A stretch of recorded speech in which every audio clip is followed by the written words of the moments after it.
በዮሐንስ ወንጌል መጽሐፍ ምዕራፍ 14 ከቁጥር 15 ጀምሮ ያለውን ቃል አነባዋለሁ። ብትወዱኝ ትእዛዜን ትጠብቃላችሁ፣ እኔ አብን እለምናለሁ፣ እርሱም ከእናንተ ጋር ለዘላለም የሚኖር ሌላ አጽናኝ ይሰጣችኋል።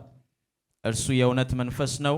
ዓለም ስለማያየውና ስለማያውቀው ሊቀበለው አይችልም።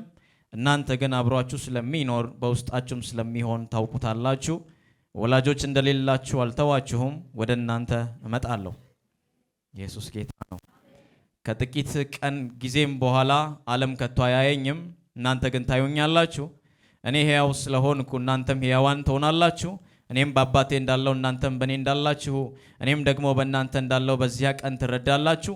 የሚወደኝ ትእዛዜን ተቀብሎ የሚጠብቅ ነው። የሚወደኝ አባቴ ይወደዋል፣ እኔም እወደዋለሁ፣ ራሴንም እገልጥለታለሁ። ቁጥር 21ን እኩል እናነበዋለን። እስቲ ያዙና 1 2 3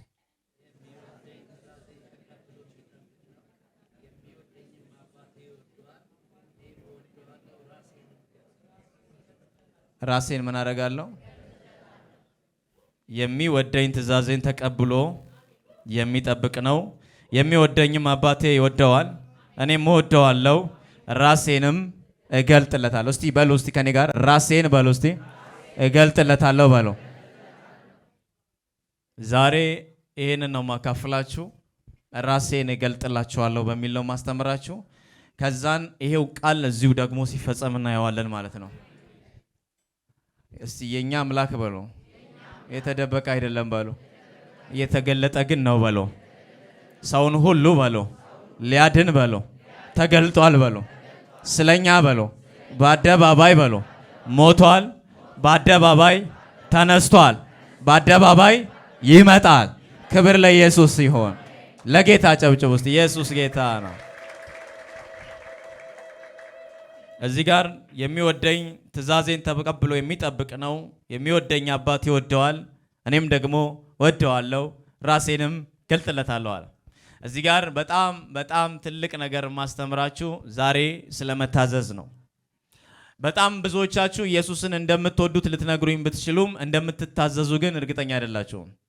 ለምን ካላችሁ መውደድ በአፍ የሚገለጥ ሳይሆን በእግዚአብሔር ዘንድ በትእዛዝ የሚገለጥ ነው። ጌታ ደጋግሞ የሚወደኝ ቢኖር ትእዛዜን ብሎ ተናግሯል አይደለ? ለምን ይመስላችኋል? ፍቅሩን ለምትገልጡበት ለእግዚአብሔር የምትወዱትን ያክል የምትገልጡበት ትልቅ መግለጫ አንድ አለ። እሱ መታዘዝ ይባላል። እስቲ መታዘዝ በሉ። በጣም ብዙዎቻችን እንዘምርለታለን እንደምንወደው፣ እንሰብክለታለን እንደምንወደው፣ በቃ ብዙ ነገር እንላለን እንደምንወደው እና እንደምንወደው ብዙ ነገር ብንናገርም ግን መውደዳችንን የሚገልጠውን ይሄ መታዘዝ ግን አናደርገው። ስለዚህ እግዚአብሔር ደግሞ የሚወዱኝን አውቃቸዋለሁ፣ እነሱም ያውቁኛል፣ እኔም እወዳቸዋለሁ፣ እነሱም ይወዱኛል፣ እነሱ ትእዛዜን የሚጠብቁ ናቸው፣ ለነሱ ደግሞ እኔ ራሴን ምን አደርጋለሁ? ስለዚህ እግዚአብሔር የሚወዱትን በምን ያውቃል? በሚታዘዙት ያውቃል ማለት ነው። እና ለእግዚአብሔር ትልቅ ፍቅር ያላቸው ሰዎች የሚታዘዙ ናቸው። ለዚህ ነው ብዙ ሰዎች ራሳቸውን ስለሚወዱ ስለ ራሳቸው የሚታዘዙት፣ እግዚአብሔርን አይደለም የሚወዱት። በጣም ብዙ ጴንጤ ስጋውን ይወዳል፣ ሐሳቡን ይወዳል፣ ስራውን ይወዳል፣ ልጁን ይወዳል፣ ሚስቱን ይወዳል። እግዚአብሔር ደግሞ እጅግ ጨካኝ ነው። ሲጠራን እንደዚህ አለ፣ ልጅንም ትተ እናትንም ትተ አባትንም ትተ ራስንም ቢሆን ክደ። እና እግዚአብሔር ጨካኝ አምላክ ነው። እና ስንቶቻችሁ ለእግዚአብሔር እንደምትታዘዙ ሲራሳችሁ ጠይቁ። አገልጋዮች ካላችሁ ምን ያለ እግዚአብሔር ትታዘዛላችሁ? ሰባኪዎች ካላችሁ ምን ያለ እግዚአብሔር ትታዘዛላችሁ? በሱ ፍቃድ ምን ያለ እግዚአብሔር ይታዘዛል? መውደድ በዝማሬ የሚገለጥ ሳይሆን በመታዘዝ የሚገለጥ ነው። ስለዚህ ብዙዎቹ እግዚአብሔር የማይገለጥላቸው ትልቁ ምክንያት ታዛዥ ስላልሆኑና ስላልሆኑ ብቻ ነው።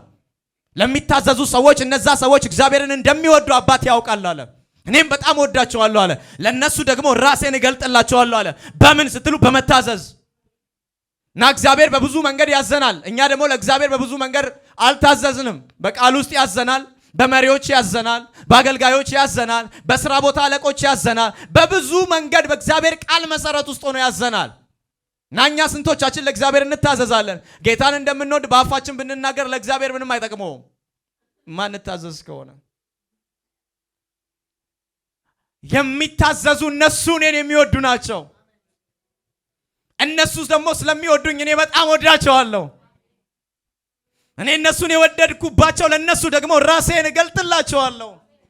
ስንቶቻችሁ ለእግዚአብሔር ትታዘዛላችሁ? እግዚአብሔር ይሄ ሁሉ ጴንጤ እያለ እንዴት አንድ የሚታዘዝ ጴንጤ ያጣል? እግዚአብሔር እንዴት ይሄ ሁሉ ጴንጤ ወጣት እያለ አንድ የሚጨክንለት ወጣት ያውቃል? ገንዘብንም ቢ ዓለምንም ቢ ዝናንም ቢ የሚል መድረኩን የሚያስከብር ለጽድቅና ለቅድስና የሚቆም የመጣውን ጸጋ ለትልልቅ ነገር ምድራዊ ለሚባል ብልጭልጭ አሳልፎ የማይሰጥ ለዝና አሳልፎ የማይሰጥ ብዙ አገልጋዮች የሚያገለግሉት አሁን ቪአይፒዎችን ነው። ማን ነው ለእግዚአብሔር ስለ በጎቹ የሚንቀጠቀጥ? ታውቃላችሁ ኢየሱስ ክርስቶስ ከሞት ከተነሳ በኋላ ቀጥታ ለነ ጴጥሮስ ሲገለጥ ጴጥሮስን ጠርቶት ምን እንዳለው ታውቃላችሁ? ትወደኛለህ ግን አለው። አንተ ታውቃለህ ጌታ ሆይ እንድወድስ ይኸው ከወደድከኝ አለው በል በጎቼን አለው። አያችሁ መውደዱን የምትገልጡለት በጎቹን በመጠበቅ ነው፣ ጠቦቶቹን በመጠበቅ ነው፣ ግልገሎቹን በመጠበቅ ነው። ዛሬ ማን ነው ስለዚህ የሚጨነቅ? ማን ነው ስለዛች ግልገል የሚጨነቅ? ማን ነው ስለምታስቸግረው ጠቦት የሚጨነቅ? ማን ነው ስለዛ በግ የሚጨነቅ? አየጌታ የሚፈልገው ነው ትወደኛለህ ብሎት አዎ ብሎት እንዲሄድ ብቻ አልፈለገም። በል ከወደድከኝ በጎቼን እንድታሰማራልኝ ፈልጋለሁ፣ ጠቦቶቼን እንድትጠብቅልኝ ፈልጋለሁ፣ ግልገሎቼን እንድታሰማራልኝ ፈልጋለሁ። ኢየሱስን ትወዱታላችሁ? የምትወዱት ከሆነ ታዘዙለት። ኢየሱስን በጣም የምትወዱ ከሆነ በመታዘዝ ግለጡለት። ሰው ምን ይለኛል አትበሉ፣ እግዚአብሔር የሚላችሁን ስሙ። እንትና ምን ይለኛል እንዳትሉ፣ እግዚአብሔር ምን ይለኛል በሉ። ለዚህ ነው እነ ጴጥሮስ ሲመጡ እናንተን እንስማ ወይስ የተገለጠልንን እንናገር? እናንተ በዱላና በእስር በመሳሪያ ብታስፈራሩን እናንተን ፈርተን ዝም እንበል ወይስ ያየነውን እንናገር? እነ ጴጥሮስ እንደዚህ አሉ፣ እረዱንም ግደሉንም አጥፉንም ያየነውን ከመናገር ግን ወደ ኋላ አንልም አሉ። ዛሬ እንደዚህ አይነት ሰዎች ተቀብተው ይነሳሉ። እመነኝ ላይ ያለው ቅባት የበቀል ቅባት ነው። የሚነሱ ሰዎች ወገባቸውን አስረው ነው የሚሄዱ። ከዚህ ለዓለም አይመለሱም፣ ለሃይማኖት አይመለሱም። ለዚህ ምድር ሲስተም የማይመለስ ትውልድ ይነሳል። ረሃብ የማያስቆመው፣ ድህነት የማያስቆመው፣ ቲፎዞ የማያስቆመው የበቀል ቅባት የሚወድቅባቸው በዚህ ሴቶችና ወንዶች ዛሬ ይነሳሉ።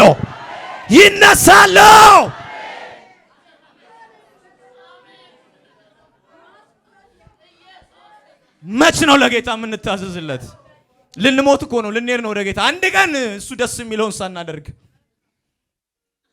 አንድ ቀን እንትና ምን ይለኛል እያልን አንድ ቀን በል ያለንን ሳንል ተናገር ያለንን ሳንናገር ጌታ እንደዚህ አለ፣ የሚወደኝ አለ የሚታዘዝልኝ ነው አለ። ለሱ እኔ ራሴን እገልጥለታለሁ። ለካ እግዚአብሔር ራሱን ከኛ የሰወረው ሩቅ ሆኖ ሳይሆን ስለማንታዘዝለት ነው። ማን ነው የሚወደው ኢየሱስን? ማን ነው ዛሬ ለመታዘዝ የሚጨክንለት ኢየሱስን? ስንቶቻችሁ ሳውልን ታውቁታላችሁ? አህያ ፍለጋ የወጣው ሳሙኤል የቀባውን አህያ ፍለጋ የወጣ ሰው እኮ ነበረ። ንግስናን ያለመነ ግን እግዚአብሔር ያከበረው። ዛሬም ብዙዎች ምንም ሳይለምኑ እግዚአብሔር ያከበራቸው ብዙዎች አሉ። ግን ሐሳቡን የሸሹ አጀንዳውን የረሱ። አህያ ፈልጎ ወጥቶ ነው ድርሻውን ያስቀመጠለት እግዚአብሔር። ዘይት ያፈሰሰበት እግዚአብሔር፣ ንጉስ ያደረገው እግዚአብሔር፣ ኃያል ያደረገው እግዚአብሔር።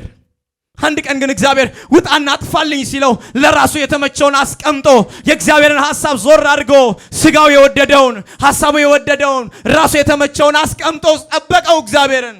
እግዚአብሔር አጥፋ ያልኩን ለምን አላጠፋህም አለው።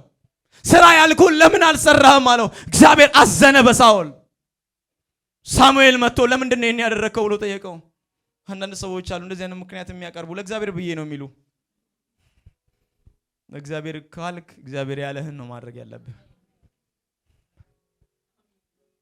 ሳሙኤል አንተ ለምንድን ነው እግዚአብሔር አጥፋ ብሎ ግማሹን አስቀምጠ ያማረውን አስቀምጠ ሌላው ምናምን ትሆን ያጠፋው አለው። አይ ለእግዚአብሔር እንዲሆን ብዬ እኮ ነው። አንዳንድ ሰዎች እግዚአብሔርን በአስራት ለመሸፈን ያስባሉ፣ ወይንም ነብይ ስር በመጠጋት እግዚአብሔርን ለማታለል ያስባሉ። እግዚአብሔር ሳሙኤል እንደዚህ ያለው ታውቃለህ አለው። መታዘዝ ከመስዋዕት እንደሚበልጥ ግን ታውቃለህ። እግዚአብሔር ደስ የሚሰኘው ቃሉን በሚሰሙትና በሚታዘዙት እንደሆነ ግን ታውቃለህ። አንተ ንጉስ ያስነሳህን ረሳኸው። ምናምንቴና ትንሽ እንደነበርክ ረሳኸው። ንጉስ ያደረገ ማን እንደሆነ ረሳኸው። እንግዲያውስ እግዚአብሔር ናቀህ፣ እግዚአብሔር ተወ፣ እግዚአብሔር ፊቱን አዞረብህ አለው። ለዚህ ነው እግዚአብሔር ከኛ አራቀ። የእግዚአብሔር ክብር ከቤተ ክርስቲያን ጸጥ ያለው ለምን ይመስላችኋል? የሚታዘዝ ትውልድ ስለሌለ ነው። እግዚአብሔርን የምንፈልገው የሆነ ጉዳይ እንዲፈጽምልን ሆኗል። ጌታ ግን እንደዚህ አለ፣ የሚታዘዘኝ አለ የሚወደኝ ነው አለ። ለሚወደኝ ደግሞ አለ እኔ ራሴን ምን አደርጋለሁ? ገልጥለታለሁ አለ። ዛሬ አንድ ነገር እንዲገባባችሁ ፈልጋለሁ። የጭካኔ ቅባት፣ የሆነ የጭካኔ ሞገስ፣ የሆነ የጭካኔ ኃይል ወደ እናንተ እንዲፈስ ጸለይኩ በኢየሱስ ስም። በጌታ በኢየሱስ ስም ላያችሁ ላይ ይሄ ምልክት ይምጣ። ከባድ የሆነ ቅባት በላያችሁ ላይ ይፍሰስ። ማን ነው ለእግዚአብሔር የሚታዘዝለት? እግዚአብሔር የሚታዘዙለትን ይፈልጋል። ለነሱ አለ የሚወደኝ ትእዛዜን ተቀብሎ የሚጠብቅ ነው የሚወደኝ አባቴን ይወደዋል፣ እኔም ወደዋለሁ፣ ራሴንም ገልጥለታለሁ አለ።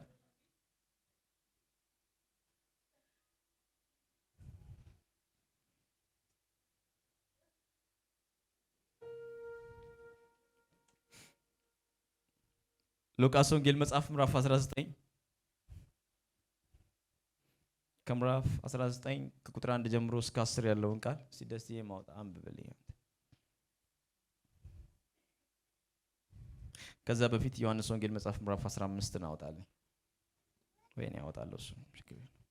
እሺ 15 ዮሐንስ ወንጌል መጽሐፍ ምዕራፍ 15 ከቁጥር 9 እስከ 17 ያለውን ቃል እስቲ። በጣም ደስ የሚል ቃል አለ ስለ ፍቅር የሚያወራ።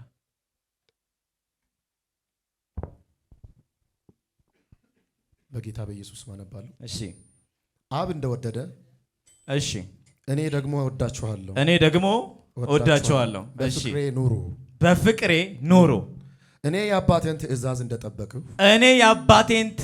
እንደጠበቅሁ በፍቅሩም እንደምኖር ትእዛዜን ብትጠብቁ በፍቅሬ ትኖራላችሁ። በፍቅሬ ምን ትላላችሁ? ትኖራላችሁ። ስለ አባቱና ስለ ራሱ ሲያወራ እንደሚወደውና እንደሚታዘዝ በዛ ፍቅር ውስጥም እንደሚኖር ነው የሚነግራችሁ። እና ጌታ ኢየሱስን ስለመታዘዝ ትልቅ ትምህርት ነው። ለአባቱ የታዘዘበትን ልክ ታውቁታላችሁ። ደግማ አንብበው በጌታ አብ እንደወደደኝ እኔ ደግሞ ወዳችኋለሁ። እኔ እናንተን ምን እላለሁ? እወዳችኋለሁ። በፍቅሬ ኑሩ። በፍቅሬ ምን በሉ? ኑሩ። እሺ እኔ የአባቴን ትእዛዝ እንደጠበቅሁ በፍቅሩም እንደምኖር ትእዛዜን ብትጠብቁ በፍቅሬ ትኖራላችሁ። በቃ ሰማይ የሚታዘዘውን ሰው የሚያውቀው በጣም አቆለባብሶ የሚናገረው እንዳይመስላችሁ፣ የሚታዘዘው ነው። በጣም ትልልቅ ከምትሏቸው ሰዎች ትንሽ ለእግዚአብሔር የሚታዘዝ ከሁሉም ይበልጣሉ።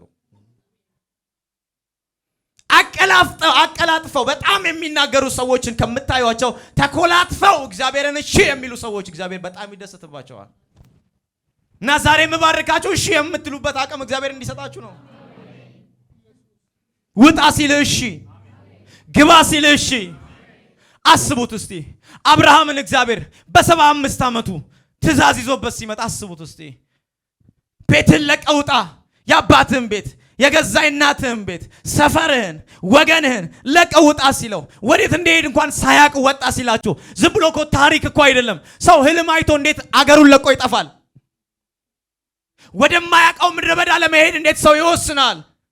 ፍቅር ከጌታ ጋር ፍቅር ሲይዛችሁ ምድረ በዳው ከሱ ጋር ለመኖር ተወስናላችሁ። አይ ለዚህ ነው እኛ የአልጋ ፍቅር ነው ያለን፣ የቤት ፍቅር፣ የመኪና ፍቅር ነው ያለን፣ የሱ ፍቅር የለንም። ለዛ ነው ምድረ በዳ ሲሆን የሱን ፍቅር ረስተን ስለዛ ስላጣነው ጉዳይ የምናለቅሰው።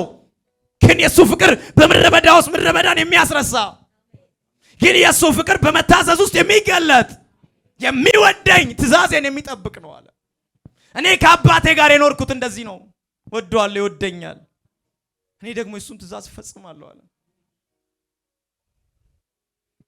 አብርሃም እግዚአብሔር ሄድና ልጅ ሰዋ ሲለው ልጅ መስዋዕት ቀላል ነው እንዴ? ነው። እዚህ ውስጥ ያለ ልጅ ሲታመም ግራ የሚገባችሁ ለመስዋዕትማ እንዴት ተደርጎ ቢላ ይነሳል? ከእናት ይልቅ ኢየሱስን ስትወደው ለመስዋዕት ከልጅ ይልቅ ኢየሱስን ስትወደው ለመስዋዕት፣ ከባሌ ይልቅ ኢየሱስን ስትወጂው ለመስዋዕት ምንም ወደኋላ አትይም። እኔ አንድ ቤተ ክርስቲያን ጌታ ሂድ ብሎ ሄድኩና መሪዎችን እንዲህ ብለህ ጠይቃቸው አለኝ። ልጆች አላችሁ ብለህ ጠይቃቸው አለኝ። ገብቼ ሽማግሌዎችን ቁጭ ብዬ ልጆች አላችሁ ብዬ ጠየቅኳቸው። አዎ አሉኝ አለ። እና ለወለድካቸው ልጆች ቤት ላለችው ልጅ ለዳይፐር ለትምህርት ቤት እንደምትጨነቅ እግዚአብሔር የሰጠ ቤተ ክርስቲያን ውስጥ ያሉትን ልጆች ለእንደዚህ ያክል ትጨነቃለህ ብዬ ጠየቅኩት። ጸጥ አለ። ምን ያህል ቤት ቸርች ውስጥ ላለ ልጆች ትጨነቃለህ አልኩት። ምን ያህል ትጨነቃላችሁ ስላቸው አንዳንዱ ማልቀስ ጀመረ። ለምን ካላችሁ ከመንጋው ይልቅ የሚያስጨንቀው የሚስቱ ጉዳይ እንደሆነ ራሱ ያውቃል። ከመንጋው ይልቅ እጅግ በጣም የሚያስጨንቀው የልጁ ልብስ እንደሆነ ያውቃል እንጂ ቤተ ክርስቲያን ውስጥ ያለ ልጅ ልብስ ለበሰ አልለበሰ ማን ይጨንቀዋል? በላ አልበላ ማን ይጨንቀዋል? ትምህርት ቤት ተመዘገበ አልተመዘገበ ማን ይጨንቀዋል? እረኛ ማለት ግን ያ ነው። ታዛዥ ማለት ግን ያ ነው። ከቤቱ ይልቅ ኢየሱስን የሚወድ ያ ነው። ከኑሮ ይልቅ ኢየሱስን የሚወድ ያ ነው። ለኢየሱስ የሚታዘዝ ያ ነው። ለዛ ነው ክብሩን እንዳይገልጥልን ተጋርደን ያለ ነው። ለዛ ነው ስቲል እስካሁን አንዳንዶች በመጋረጃ ውስጥ ያለ ነው። ጳውሎስ እንዳለው ወደ ኢየሱስ በዞርን ጊዜ መጋረጃ ከኛ ይወሰዳል አለ። ስቲል ግን እስካሁን ወደ ሙሴ የዞሩ ሰዎች አሁንም መጋረጃ አለ እነሱ ፊት አለ። እኛ ግን ወደ ሙሴ ላንዞር እንችላለን። ወደ ገንዘብ እንዞራለን። ወደ ዝና ዞረናል። ወደ ራሳችን ስጋ ዞረናል። ወደ ዓለም ዞረናል። ስለዚህ ስቲል እስካሁን እኛ ጋር መጋረጃ አለ። ለዛ ነው ብዙ ሰዎች ኢየሱስን ስለማይ ስንናገር እነሱ ጋር ስለሌለ ሁሉም ጋር የሌለ ይመስላቸዋል። ሚታዘዝ ግን አለ ራሴን እገልጥለታለሁ አለ ጌታ። ለዛ ለሚታዘዝልኝ ራሴን እገልጥለታለሁ። ዝግጁ ናችሁ? ኢየሱስን ለማየት ጓጉታችኋል? ታዘዙለት። እሺ በሉት።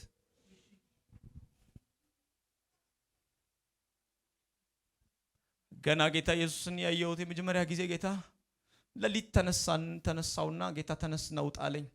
ለሊት 8 ሰዓት ውጪ ወጣው። አሁን ቸርች የተተከለበት እኛ ግቢ ውስጥ ተንበረከካለኝ። ተንበረከኩ። በላሁን ከኔ ጋር ኪዳን ገባለኝ። ምን ብሎ ኪዳን እንዳስገባኝ ታውቃላችሁ? እናቴን ተዋለው በላለኝ። እናቴ ያለ አባት ያሳደገችኝ እንዴት እንደምሆን አሁን እሱ ውስጥ የለችም። ረስቻት ለጌታ ብቻ ነው የምኖረው። ምን ትሁን እንኳን ቼክ አላረግም። እንደ እናት እንኳን በየቀኑ እየደወልኩላት እንዴት ሆንሻላት? ጌታ ምስክሬ ነው ነግራችሁ። አንበርክኮ እንደዚህ ያለኝ እናቴን ተዋለው በላለኝ። እሺ ተዋለው አልኩት። እማገባትን ሚስቴን አለኝ። ገና አላገባውም እኮ ይዛ እማገባትን በል እምወልደው ልጄን በላለኝ። አስክዶ አስጀመረኝ። ለሊት አስክዶ። እግዚአብሔር ጨካኝ ነው ለራሱ። በል ዘመዶቼን እያስጠራ ተዋለው በላለኝ። ወስን አሁን ወስን አለኝ። ሁሌ የሆነ ቦታ ላይ ቆሜ ወደ ቤተሰቤ ወደ ራሴ ዞር ስል ቀጥታ ጌታ መጥቶ ያንን ያመጣብኛል። ኪዳን አልገባህልኝም? እሺ እልሃለሁ አላልከኝም? ታዘዛለሁ አላልከኝም? በማንም ፊት እውነትን እናገራለሁ አላልከኝም? ስንቶቻችሁ ለመታዘዝ ዝግጁ ናችሁ? ከወደዳችሁት እሺ በሉት። ዛሬ ሰው አይደለም ያጣው እሺ የሚል አንድ ሰው ግን ጠፋ። ኢየሱስን ለማየት ጓጉታችኋል? ስለዚህ አንድ ነገር ዛሬ እንድትወስኑ ፈልጋለሁ። ጌታ ሆይ ለመታዘዝ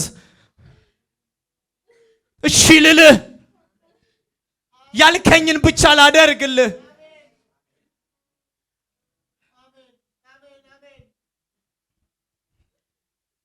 ለምን ይመስላችኋል እነ ጳውሎስ ቤተሰቤ ሳይሉ የኖሩት? ለምን ይመስላችኋል?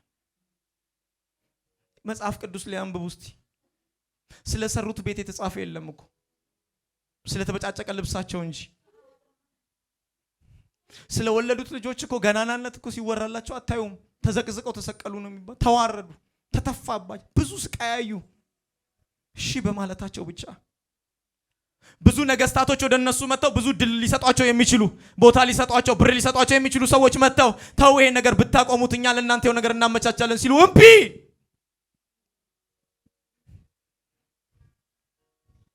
ዛሬ አንድ በረከት ነው መባረካችሁ። እሺ የምትሉበትን አቅም እግዚአብሔር ይስጣችሁ። እሺ የምትሉበት ጌታ ግባ በቃ ከዚህ በኋላ እንዳትወጣ ጸልይ ሲለኝ በጣም ብዙ ተራብኩ። በጣም ተራብኩ ስላችሁ ምግብ አጣው።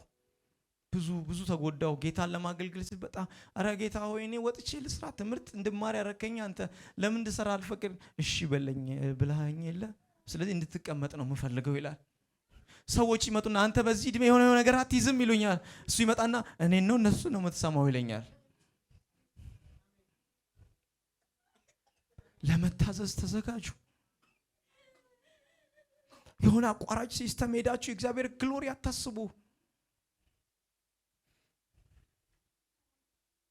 እነ ጳውሎስ ያዩትን በእናንተ ህይወት ማየት ከፈለጋችሁ እሺ ለማለት መዘጋጀት ነው። በቃ የሚታዘዘኝ እኔ ራሴን እገልጥለታለሁ አለ። እሺ ለሚሉኝ ሰዎች እኔ ራሴን እገልጣለሁ። ማየት ትፈልጋላችሁ? ኢየሱስን ለማየት ጓጉታችኋል? እሺ ለማለት ተዘጋጁ። ጌታ ኢየሱስን ስለማየት በጣም የተራበውን ሰው ሉቃስ ወንጌል ላይ ያለውን ቃል እስቲ አንብብልኝ። ምዕራፍ 19 ላይ ነው። ስለሱ ላውራና ጥቂት ከዛ እንጸልያለሁ።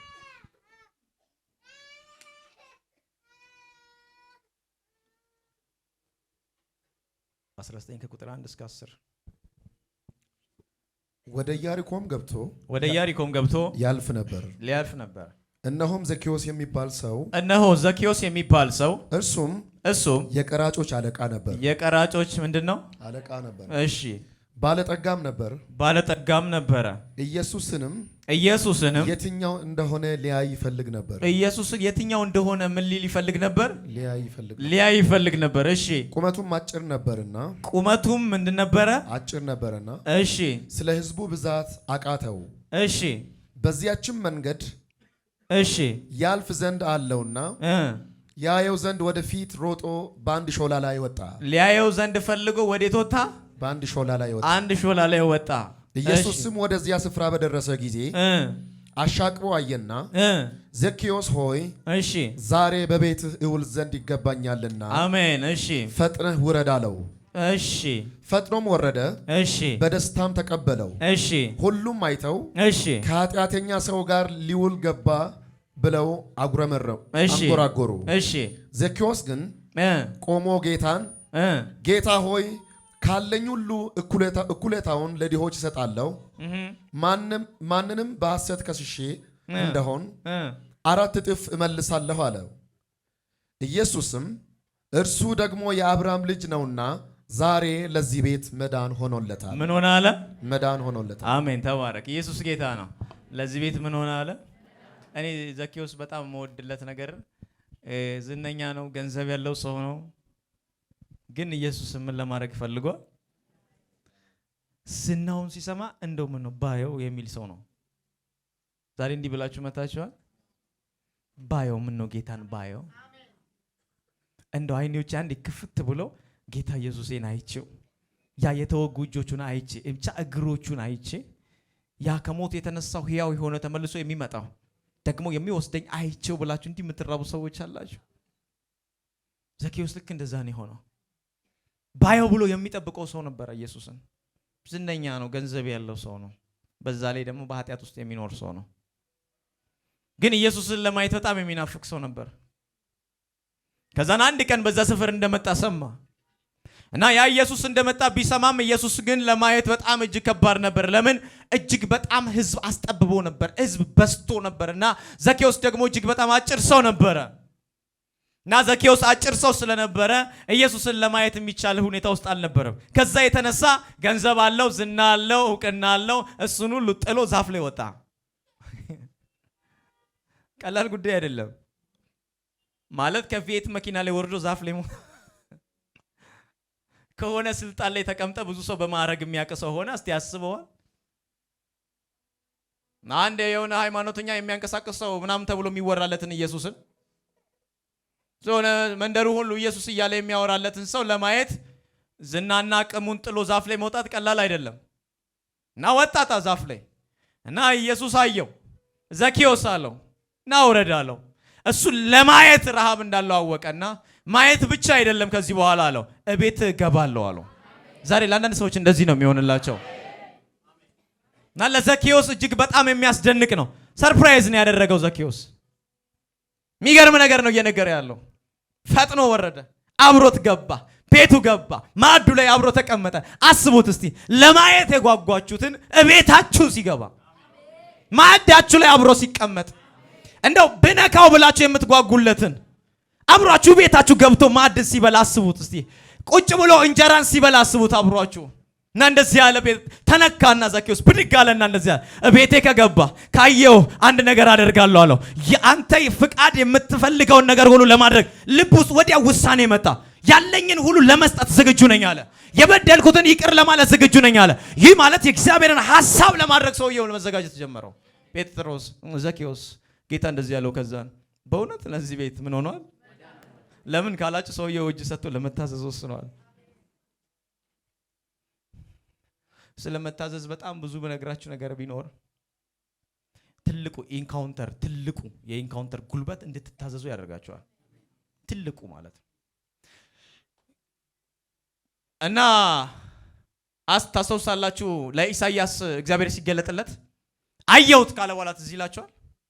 በክብር በመቅደሱ ላይ አየሁት ካለ በኋላ ወዲያውኑ ኢሳይያስ ጮኸ፣ ወየው መጥፋቴ ነው።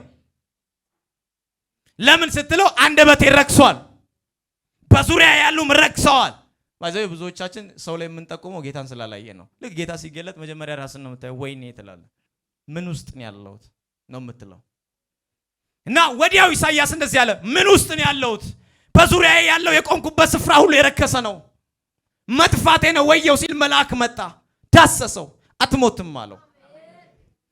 ከዛን በኋላ ከእግዚአብሔር ዘንድ አንድ ድምፅ ወጣ፣ ማንን ልላክ የሚል ድምፅ። ማነው የሚታዘዝልኝ? ማነው እሺ የሚለኝ? ማነው የሚወደኝ የሚል ድምፅ ሲወጣ ኢሳይያስ ያለምንም ክርክር እኔ ላከኝ፣ እኔ ሄዳለሁ አለ። መታዘዝ በውስጣችሁ እንዲፈጥርባችሁ የሚያስፈልገው አንዱ ኢንካውንተር ነው። እንድትታዘዙ አቅም ይሰጣችኋል። ለዚህ ነው ሲያዩት እነ ጴጥሮስ ልክ ተገልጦ ያዩትን ጌታ ሲያዩት ለመሞት ወሰኑ። ክብራቸውን ለመጣል ወሰኑ። ዛሬ ብዙ ክርስቲያን ለመታዘዝ አቅም ያጣበት ምክንያት ብዙዎች ኢንካውንተር ስለሌለን ነው። ኢንካውንተር ጉልበት አለው፣ በጣም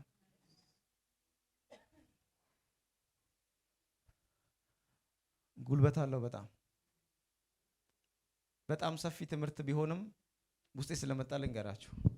ሐዋርያት ሥራ መጽሐፍ ምዕራፍ 9 ቁጥር 6 ላይ ብዙ ጊዜ እናገራታለሁ እቺን ቃል። ሐዋርያት ሥራ መጽሐፍ ምዕራፍ 9 ቁጥር 6 ላይ ውስጤ ስለመጣ ልንገራችሁ። አንብባት እስቲ። 3 ነገሮች ይናገራል። ኢንካውንተር ምን ያህል ጉልበት እንዳለው እንድታውቁ ነው ነግራችሁ። ቁጥር 6ን ብቻ አንብባት በቃ። እየተንቀጠቀጠና እየተደነቀ ጌታ ሆይ ምን አደርግ ዘንድ ትወዳለህ አለው። ደግማ አንብበው። እቺን ብቻ ነው ፈልገው። እየተንቀጠቀጠና እየተደነቀ ጌታ ሆይ ምን አደርግ ዘንድ ትወዳለህ አለው። እቺ 3 ነገር በቃ ተባረክ። እዚህ ጋር 3 ነገር ተናግረዋል። በጣም ሰፊ ትምህርት ነው፣ ግን አጭሩን እንገራችሁ። ኢንካውንተር ምን ያህል ጉልበት እንዳለው ሰው ለእግዚአብሔር መታዘዝ እየፈለገ እንዳይታዘዝ የሚያደርገው ኢንካውንተር ስለሌለው ነው። ከእግዚአብሔር ጋር ንክኪ ስለሌለው ነው። በጣም ጉልበት ይሰጣቸዋል። ልክ ጌታ ሲገለጥላችሁ ከፊት የሚወጣው ኃይል ሌላ ሰው ያደርጋቸዋል። አስቡት፣ ጳውሎስን ይዩት። ተከታታይ ትምህርት እየተማረ አይደለም ጌታን ያየው። ወይ እንደናንተ ወንበር ላይ ተቀምጦ አይደለም ጌታን ያየው። ወይ እንደናንተ ድል አግኝቶ ስለ ኢየሱስ የተሰበከለት አይደለም። እያሳደደ ነው፣ ለማሳደድም እየሄደ ነው። ከሚሞቱት ከኢየሱስ ሰባኪዎች ጋር የሚሞቱት መሞታቸውን የሚተባበር አመፀኛ ሰው ነው። ሃይማኖተኛ ሰው ነው። ትምክተኛ ሰው ነው። በእውቀቱ የሚተማመን ባለው ስልጣን የሚተማመን ደግሞም የካህናት አለቆች ስልጣን የሰጡት አብሮ ተባብሮ የሚሰራ ሰው እጅግ ክፉ ሰው ነው። ቀላል ሰው እንዳይመስል ጳውሎስ። በትምህርት የማትመልሰው በምንም ወደ ኋላ የማያፈገፍግ ሰው ነው። ግን ያንን ሰው ተለውጦ የእግዚአብሔር ክብር በሕይወቱ ተገልጦ ያየህበት ሞመንት ተከታታይ ትምህርት ሳይሆን ቺ ደማስቆ ነበረች። ቺ ቀን ነበረች ሕይወቱን የቀየረችው። ያ ጴንጤን ክርስቲያንን ጌታን የሚያገለግሉትን ከማሳደድ ከመግደል ወደ ኋላ የማይል ሰው እንዴት ተመልሶ ጌታን ሊያገለግል ቻለ? እንዴት ለጌታ ሊታዘዝ ቻለ? እንዴት ሊገረፍ ቻለ? እንዴት ሊታሰር ቻለ? እንዴት ሊደበደብ ቻለ? እንዴት ስለ ጌታ ሊሞት ቻለ? እንዴት እስከዚህ ጫፍ ድረስ ሊታዘዝ ቻለ ካላችሁ ነካው፣ ተገለጠለት። እና ልክ ጌታ ኢየሱስን ስታዩት ጌታ የተገለጠላችሁ ቀን ከጌታ ጋር የተነካካችሁ ቀን የመጀመሪያው ህይወታችሁ ላይ ተጽዕኖ የሚያደርግባችሁ መፍራት ነው። እግዚአብሔርን ትፈራላችሁ የመጀመሪያው። ለዛ ነው ብዙ ሰው እግዚአብሔርን ስለማይፈራ ነው ባይዘው በኃጢአት ውስጥ የሚመላለሰው። እግዚአብሔርን ትፈራለህ አትፈራም ስትለው ኧረ እፈራለሁ ይልሃል፣ ግን ኃጢአት ውስጥ ይመላለሳል። መድረኩን አይፈራውም፣ ቃሉን በሚሰብክበት ቦታ አይፈራውም፣ በሚዘምርበት ቦታ አይፈራውም። በክርስትና በቤተ ክርስቲያን ውስጥ ስትመላለሱ አትፈሩትም። እግዚአብሔርን ፈራለሁ በአፍ እኮ አይደለም። ጳውሎስ ያ ደፋሩ ጨካኙ ለማንም የማይመለሰው ሰው ልክ በዛ በጠራራ ፀሐይ ሲያየው ጳውሎስም ይላል መንቀጥቀጥ ጀመረ ይላል። ፍርሃት በፍርሃት ሆነ። በኩለ ቀን እኮ ነው የተገለጠለት በጠራራ ፀሐይ፣ ግን ፈራ ተንቀጠቀጠ ይላል። የመጀመሪያው ሰፊ ትምህርት ስለሆነ ብዙ አላወራው፣ ግን የመጀመሪያው ፍርሃት ያዘው ይላል። እየፈራ ይላል በዚያኑ ሞመንት እየተደነቀ የሚል ቃል ደግሞ ታገኛላችሁ። ጌታን ስታዩት የጌታን ግሎሪ ወደ እናንተ ሲመጣ ፍርሃት ወደ እናንተ ይመጣል። ከዛን ደግሞ በዚያኑ ታይም ደግሞ መደነቅ እናንተ ውስጥ ይመጣል። ለምን ካላችሁ እዚህ ዓለም ላይ ሁሉ ቢሰበሰብ ማንም የማያክለው ግሎሪ ነው እያያችሁ ያላችሁት። ለዛ ነው እነ ጳውሎስን ስታዩዋቸው ገንዘብ አንጥተህ አታስደንቃቸው። ለምንድን ነው ካልከው አይቶ ተደንቋል። ሰማይን አይቶ በሰማይ የተደነቀ ሰው በዚህ ዓለም ነገር በፍጹም አይደነቅላችሁ። ለምንድን ነው እነ ጳውሎስ በዚህ ዓለም ነገር ያልተደነቁ ስትሉት አንድ ቀን አይቼ የተደነቅኩት በዛ ተደንቆ የቀረሰው ነበር ጳውሎስ። ሁሌ እኔ ይሄን ቃል ሳነበው ጌታ ሆይ ይላለሁ። በቃ እየተንቀጠቀጠ ይልና ከዛ እየተደነቀ ይላል። ዋው አለ። ጌታን ካየ በኋላ ትልልቅ ነገስታቶች መጥተው ጳውሎስ ለምን ይሄን ነገር አታቆመውም? እኛ የተለየ ነገር እናመቻችላለን ብሎ ለማስደነቅ ብር ቢያመጡ ለማስደነቅ ወርቅ ቢያመጡ አንዴ በኢየሱስ የተደነቀ ሰው በዚህ ዓለም ምናምንቴ ነገር አይደነቅላችሁ። አንዴ ጌታን አይቶ በጌታ የተደነቀ ሰው በዚህ ምድር ጉዳይ አይደነቅላችሁ። ሰርፕራይዝ አይሆንላችሁ። ምንም ብሰጡት ሰርፕራይዝ አይሆንም። ተደነቀ ይላል። እስር ቤት ውስጥ ሆኖ ግሎሪ ሻይን ያደርጋል በለው። ከዛን ሶስተኛውን ነው እኔ ልነግራችሁ የምፈልገው ሐሳቡ እሱ ስለሆነ ስለመታዘዝ ስለሆነ እዛ ነው ቁጥሩ ላይ። ከዛ ጌታ ሆይ አንተ ምን እንዳደርግ ነው የምፈልገው አላለ። ሌላ አጀንዳ ይዞ እኮ ነው ከቤት የወጣው። ቁጭ አደረገና አጀንዳውን ሲወጣ እኮ ሌላ እኮ ፕሮግራም ይዞ ነው የወጣው እኮ። ሂድ ተብሎ የሄደበት እኮ ሌላ ርዕስ አለው። እና ዛሬ ምናልባት ስመጡ እንደሆነ የሽንኩርት ርዕስ ይዛችሁ መጣችሁ ሊሆን ይችላል። እዩትና ከዛን በኋላ ጠይቃችኋለሁ ስለዛ ርዕስ። ምናልባት የሆነ ጉዳይ ይሆናል ይዛችሁ የመጣችሁት። ይሄም ሰው ሌላ የተያዘው ስልጣን አለ፣ የተሰጠው ስልጣን። በዛ ስልጣን ተመክቶ በዛ ማዕረግ ተመክቶ ለማሳደድ ከቤቱ የወጣ ሰው ቁጭ አደረገና ጌታዬ ቆይ አንተ ምን እንዳደርግ ነው የምትፈልገው? አንተ የምትፈልገውን ብቻ ንገረኝ አለ። የዛች ቀን ነበር የጳውሎስ ሕይወት ሽፍት ያደረገችው። ዛሬ ትንቢት እናገራለሁ በእናንተ ላይ የምትታዘዙበት አቅም የሚመጣው ዛሬ በሚለቀቀው ኢንካውንተር ነው። የፊቱ ብርሃን ወደ እናንተ ይመጣል። ከክብሩ የተነሳ መታዘዝ ትጀምራላችሁ። እሺ ማለት ትጀምራላችሁ። ኢየሱስ ይገለጣል፣ ትታዘዛላችሁ።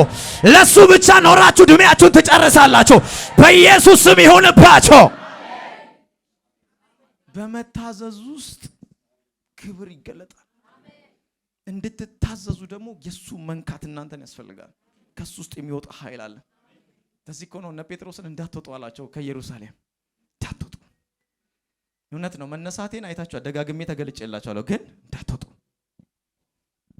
ከመጣ በኋላ ግን ሂዱ፣ ማንም ሊያስቆማችሁ አይችልም። ምስክሮቼ ትሆናላችሁ። ለምን? በቃ መጥቷል፣ ነክቷችኋል። የተነኩ ሰዎች ለመታዘዝ ዝግጁ ናቸው። እስቲ ስለ ኢየሱስ መታዘዝ ዝም ብላችሁ ቤታችሁ አጥኑ። ማለት ከስላሴ አንድ ሆኖ ማለት ቀላል እንዳይመስል፣ የሰው ክብር እንዳይመስላችሁ። የሰው ክብር እናንተ በእግዚአብሔር የሚሏችሁን ክብር ነው የምታውቁት።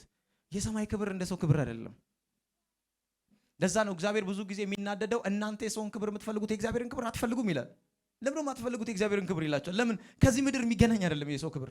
የእግዚአብሔር ክብር አይነጻጸርም ከዚህ ምድር ጋር። ሰው ከሚሰጣችሁ ክብር ጋር አይነጻጸርም። ዓለም ከሚሰጣችሁ ዝና ጋር አይነጻጸርም የእግዚአብሔር ክብር። አስቡት። ኢየሱስ ግን ከስላሴ አንድ ሆኖ አምላክ ሆኖ በዚያ ክብር ውስጥ የሚኖር እልፍ አላፍ መላእክቶች የሚንበረከኩለት በጣም እልፍ የሆነ ቆጥሮ የማይጨርሰው ፍጥረት ሁሉ ስለሱ የሚናገርለት ሁሉም የሚሰማው ንፋሱ የሚታዘዝለት የባሪያን መልክ ይዞ መጣ ይላል። ለምን ስትሉት ስለ አባቱ ታዞ። ማርያም የገዛ እናቱ እንኳን እሱ ላይ ስልጣን እንዳይኖራት ነው ያደረገው። ወንድሞቹ የገዛ ወንድሞቹ እንኳን በእሱ ላይ ስልጣን እንዳይኖራቸው አደረጋቸው። ና ግባ ሲሉት አባቴ ግባ ካላለኝ አልገባም ይላቸዋል። ውጣ ሲሉት አባቴ ውጣ ካላለኝ አልወጣም ይላቸዋል። ምንድነው ቆይ አንተ ሐሳቡ ሲሉት የአባቴ ሐሳብ።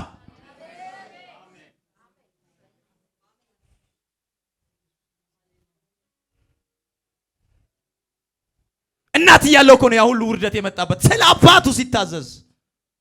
ቤተሰብ እያለው ነው ያ ሁሉ ስቃይ የነበረበት ስለ አባቱ ሲታዘዝ። ከዛ ከሚመስል ክብር ውስጥ ወጥቶ እኔን መምሰል ከባድ ውርደት ነው። ሰውን መምሰል ራሱ በራሱ ከባድ ውርደት ነው። ለምን ስትሉ ዛሬ ላይ ብዙ ሰዎች ሲሰብኳቸው ለዚህ ነው ባካ አንድ ሰው ነው የምታመልከው አይደል እንደሚሉ ምን ያህል ውርደት እንደሆነ አይታችኋል። ባይዘው ውርደት እኮ ነው። የሰው መልክ ይዞ መምጣቱ በራሱ በጣም ዝቅ ማለት ነው። እኔን መስሎ መውረድ በራሱ ዝቅ ማለት ነው። ክብር አይደለም። ልታዩት አትችሉም። እሱ ሊታይ በማይቻል ክብር ውስጥ የሚኖር ራሱን አዋረደ ይላል። ዝቅ አለ ይላል። ያለ ልክ ራሱን አዋረደ፣ ተተፋበት። ማናችሁ ላይ ነው ሰው መጥቶ የሚተፋባችሁ ንገሩኝ። ማን ደፋር ይተፋባል አንተ ላይ? እንኳን ቢተፋብ ቢገላመጥ ጎሮሮውን ትይዘዋለህ። ማን የተተፋበት አለ? ተፉበት እኮ ይላል። የመጨረሻ ውርደትን መተፋት ታውቃላችሁ። ክብሩን እንዲጥል አደረጉት። ርቃኑን አቁመውት እኮ ነው የተሳለቁበት። እናንተ ስለ አባቱ ትእዛዝ ሲል አቅም ያለው አቅም እንደሌለው ወንበዴዎቹ ጉልበት ስላላቸው እንዳይመስላችሁ እኮ እጁን የወጉት ስለሰጣቸው ስለፈቀደላቸው በቅስፈት እነሱን የሚያጠፋበት አቅም ያለው ነው የሰጣቸው እኮ ስለ አባቱ ሲል። መታዘዝን ከኢየሱስ ነው የምንማረው። እናንተ ስለማን ነው የምትኖሩት? ለማን ለመታዘዝ ወስናችኋል? ያው ለመታዘዝ ከወሰናችሁ እርግጠኛ ነኝ ዛሬ ከሚለቀቀው ኃይል የተነሳ ቀጣይ ዘመን እግዚአብሔር በእናንተ ህይወት ይገለጣል። ራሱን አሳልፎ ለመስጠት ዝግጁ ሆነ ኢየሱስ።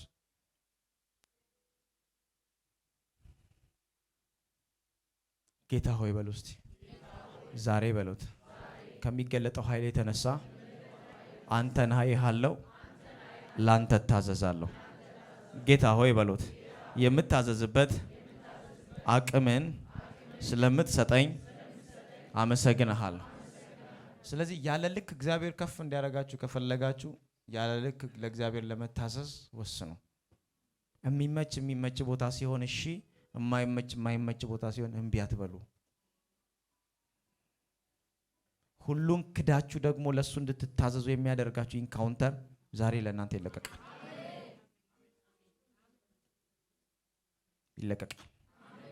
ኢየሱስን ማየት ትፈልጋላችሁ? ዛሬ የምታዩበት ታይም ይሆንላችሁ።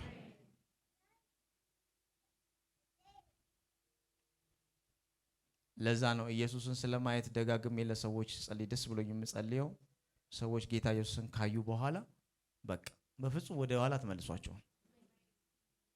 ምንም ብታረጓቸው እሺ አይሉ፣ አይስማሙም ከዚህ ዓለም ሐሳብ ጋር። በፍጹም አታስቆሟቸው፣ ከባድ ይሆኑባቸዋል። ለምን? ኢየሱስን አይተዋል።